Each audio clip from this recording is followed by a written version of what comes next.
რამდენად დიდია საზღვარგარეთ სამუშაოდ წამსვლელი ადამიანების რიცხვი საქართველოში. კადრების შერჩევისა და კონსულტაციის სააგენტოს აღმასრულებელი დირექტორი მაია წერეთელი TV-სამთან აცხადებს, რომ სხვა ქვეყნებთან შედარებით საქართველოში ზაფხულის თვეებში სამსახურის მაძიებლებისგან ნაკლები აქტივობა შეინიშნება. თუმცა დასაქმებულისგან მოთხოვნა არ იკლებს.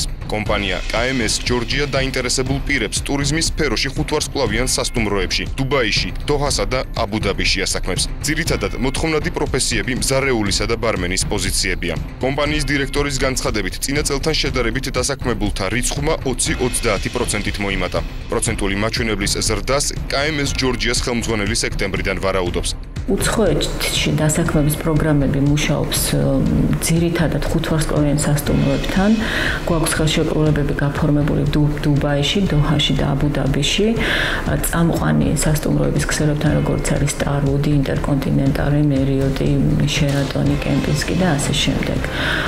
და საქმდებიან საწყის პოზიციებზე, ანუ მომსახურების სფეროს ძირითადი ვაკანსიები თითქმის ყველა სფერო გვაქვს სასტუმრო ბიზნესში, როგორც ტექნიკური, ასე რომ მომსახურების სფერო და გვაქვს მენეჯმენტის ვაკანსიები, ოღონდ ეს უფრო ნაკლები რაოდენობით ძირითადად გვაქვს უფრო რიგით პოზიციებზე ვაკანსიები.